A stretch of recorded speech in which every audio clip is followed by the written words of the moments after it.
এসেছিলাম, তো ভাবলাম বাড়ি এত সামনাসামনি এসেছি যখন।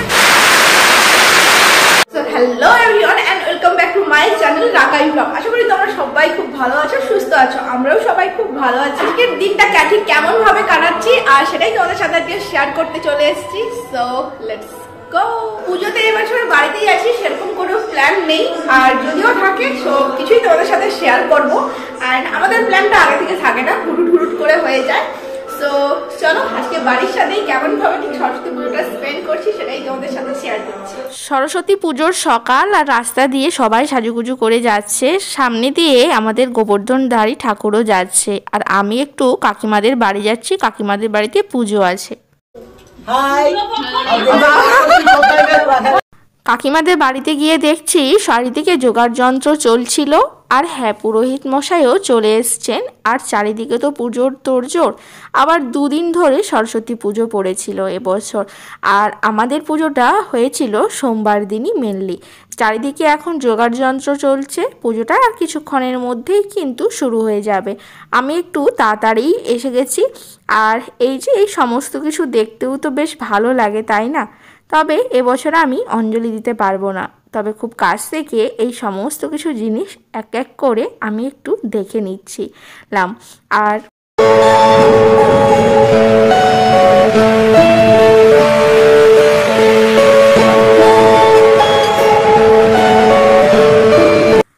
এখানে সব বাচ্চা পাটিও চলে এসছে পুজো দেখার জন্য। আজকে তো এদেরই দিন। দেখো কত ছোট ছোট বাচ্চা মেয়েও সব শাড়ি পরেছে, আর এদের তো আজকে দুষ্টুমির ঠিক নেই। আর এখানে বোনও আজকে শাড়ি পরে রেডি হয়ে গেছে। ওরই বাড়িতে মেনলি পুজোটা হচ্ছিল, আর ও এবছর দ্বিতীয় বছর পুজোটা করছে।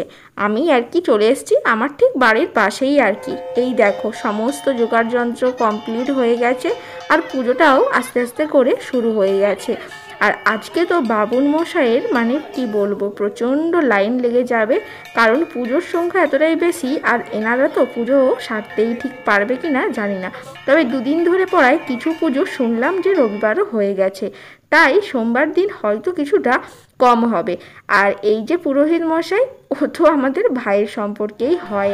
সরস্বতী পুজোটা আমি বিভিন্ন বছর বিভিন্ন রকমভাবে কাটিয়েছি, তবে প্রত্যেক বছর অবশ্যই আমার প্রায়োরিটি থাকতো যে আমি আমার স্কুলগুলোতে ঘুরে ঘুরে দেখব। সেটা তোমরা হয়তো আগের বছরের ব্লগ দেখলেও জানতে পারবে।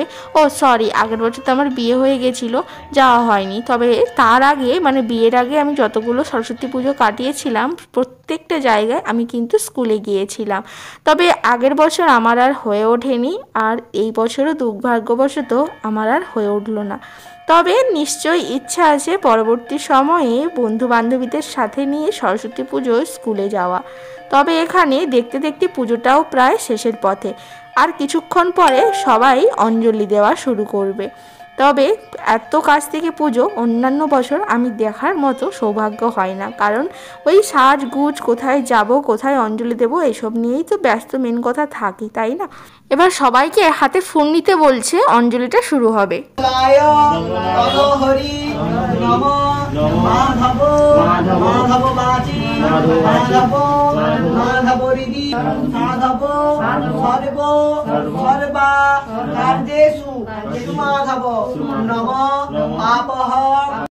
স্কুল জীবনে সরস্বতী পুজো নিয়ে সত্যি খুব এক্সাইটেড থাকতাম, কিন্তু আস্তে আস্তে স্কুল থেকে কলেজে গেলাম, কলেজ থেকে আরেক কলেজে গেলাম, তারপরে বিয়ে হয়ে গেল।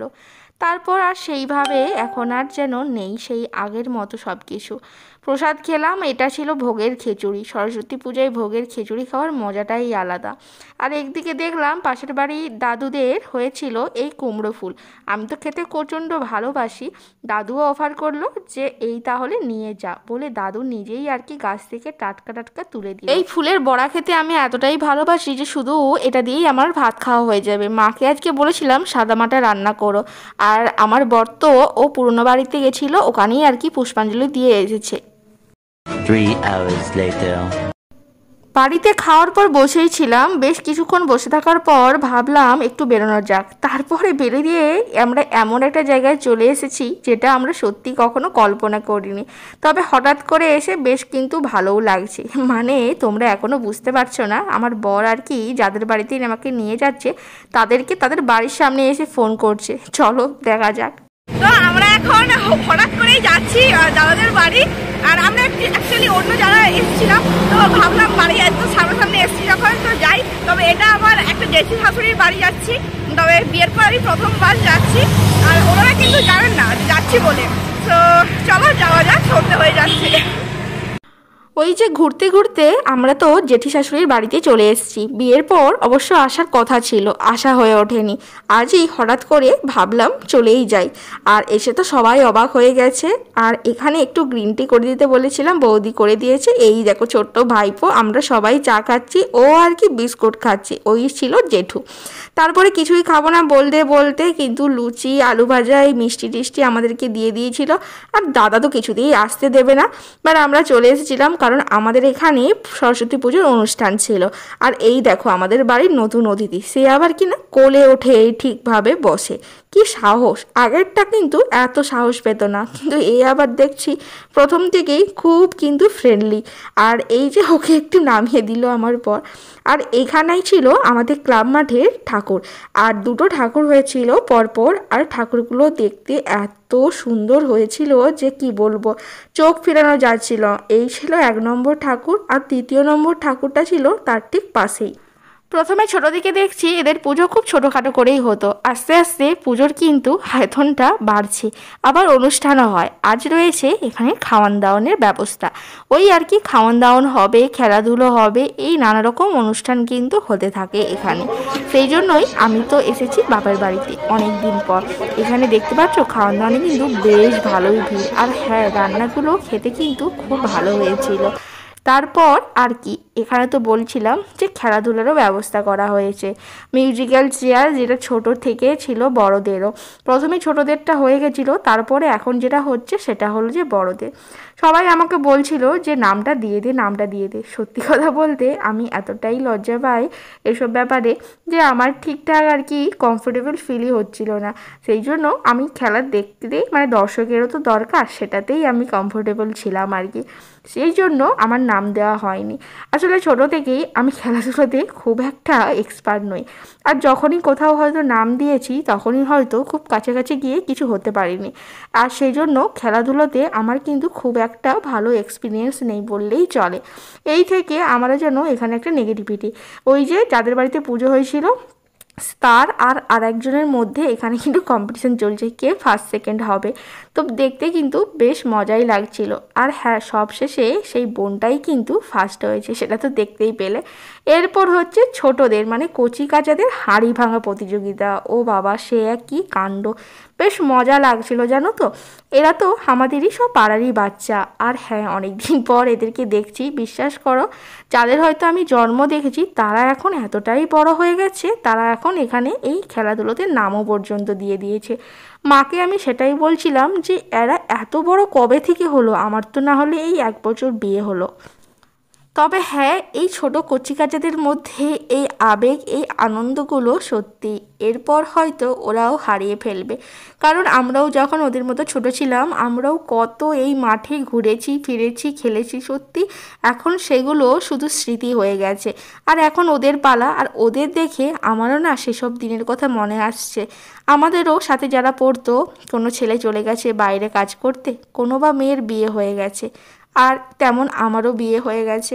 আর কি বলবো, এদের দেখে আজ আমাদের ছোটোবেলার কথাটা মনে আসছে। তখন এসব পুজো হতো না, তখন আমাদের রাধাকৃষ্ণ পুজো হতো এই মাঠে। প্রচুর আনন্দ করতাম, ওখানেও বেশ অনুষ্ঠান টান হতো। আর এই যে আমার দিদির মেয়েও নাম দিয়েছিল খেলাতে, ও আবার এই মিউজিক্যাল চেয়ারে থার্ড হয়েছে। এখন চলছে হাঁড়ি ভাঙা প্রতিযোগিতা, এটাও কিন্তু খুব টাফ। তবে দেখলাম হাঁড়ির সামনে সামনে এসেই সবাই কিন্তু চলে যাচ্ছিল, কোন দিকে যে সেটা আর আমরা কুলকিনারা পাচ্ছিলাম না।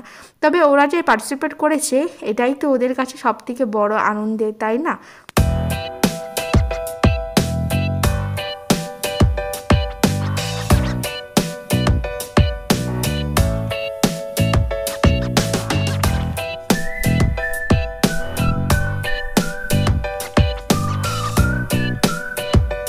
তবে সেই আমাদের ছোটবেলাকার রাধাকৃষ্ণ পুজো এখনও হয়। এই তো কিছুদিন পরেই যখন হোলি উৎসব হবে তখনই আর কি হয়ে থাকে। যাই হোক, আমার থাকা পর্যন্ত আমি কাউকে হাঁড়ি পাড়াতে দেখতে পাচ্ছিলাম না, সবাই ওই কাছাকাছি এসেই রয়ে যাচ্ছিল। আলটিমেটলি যেটা শুনলাম, কেউই নাকি ফাটাতে পারেনি, তবে যারা হাঁড়ির সামনাসামনি আসতে পেরেছে তাদেরকে অবশ্যই ফার্স্ট সেকেন্ড থার্ড হিসেবে নির্বাচন করেছে। তবে এখানে এই খেলাটা কিন্তু প্রত্যেক বছরই হয়ে থাকে। তোমরা যদি আমার আগের পুরনো ব্লগ দেখে থাকো তাহলে হয়তো তোমরা জেনে থাকবে। তবে হ্যাঁ, আমারও না বেশ ভালো লাগছিল, নিজের পাড়ার বাচ্চারা এত কিছুতে পার্টিসিপেট করেছে। এখানে আবার ওই যেমন খুশি সাজো প্রতিযোগিতা হচ্ছিল। এই যে দেখো কতটা ভয়ানক, মানে যেটা দেখে সত্যি আমার তো নিজেরই ভয় লেগে যাচ্ছিল। তবে বেশ ভালো একটা আইডিয়া। এখানে আবার ওই যে আজকাল বাচ্চাদের যে ফোন অ্যাডিকশন আছে না, সেই বইটই খুলে ফোন নিয়ে বসে গেছিলো। আর এখানে এই ছোট্ট পুচকিটাও ওই একই ধরনের আর কি সেজেছিল। আর এখানে ওই কৃতদাস প্রথা সেজেছিল। এটা কিন্তু সত্যিই খুব সুন্দর আর কি হয়েছিল। এরা আবার দুই ভাই, সুন্দর লেগেছে কিন্তু এদেরকে। এখানে ছোট্ট মীরাবাই সেজেছে, কত ছোট্ট পুচকি ওরা যে সেজেছে, এটাই তো ওদের কাছে অনেক বড় পাওয়া, তাই না? সারাদিন আজকে যে এমন ভাবে দিনটা কাটাবো সেটা তো আমরা এক্সপেক্টই করিনি। তবে হ্যাঁ, সব শেষ বেশ দিনটা খুব ভালো কেটেছে। কম বেশি সবাই আজকে ঘুরতে বেরিয়েছে, সরস্বতী পুজো বলে কথা। তবে আমাদের আজকে দিনটা এমন ভাবে যে কাটাবো আমরা সেটা এক্সপেক্টই করিনি। তবে হ্যাঁ, সব মিলিয়ে দিনটা খুবই ভালো কেটেছে। আর আমি কি করেছি না করেছি সেটা তো সবকিছুই তোমাদের সাথে শেয়ার করলাম। আর যদি কিছু ভালো লেগে থাকে তাহলে অবশ্যই একটা লাইক শেয়ার সাবস্ক্রাইব করতে ভুলো না। আর দেখা হচ্ছে খুব তাড়াতাড়ি নেক্সট কোনো একটা ভ্লগে। তবে হ্যাঁ, আজকে একটা সরস্বতী পুজোর দিন। আর সেই দিনে আমরা তো আমার জেঠি শাশুড়ির বাড়ি গেছিলাম, প্রথমবার গেলাম। তো যাই হোক, একটা দারুণ রকম একটা এক্সপিরিয়েন্স হলো। কারণ বাড়ি থেকে আমরা 40 মিনিট পুরো একদম বাইক রাইড করেছি, তারপর আবার 40 মিনিট বাইক করে এসেছি। আর বাড়ির তো কেউই জানতো না, বাড়িতে আসার পর সবাইকে বললাম। আর সবাই আর কি, যাই হোক, ওনারাও অবাক হয়ে গেছে না, আর বাড়ির সবাই অবাক হয়ে গেছে। সো যাই হোক, এরকমভাবেই আমাদের উইদাউট এনি প্ল্যান সব কিছু কিন্তু সাকসেসফুল হয়। মানে প্ল্যান করলে বরং হতে যায় না। সো যাই হোক, আর দেখা হচ্ছে তোমাদের সাথে খুব তাড়াতাড়ি নেক্সট ব্লগ।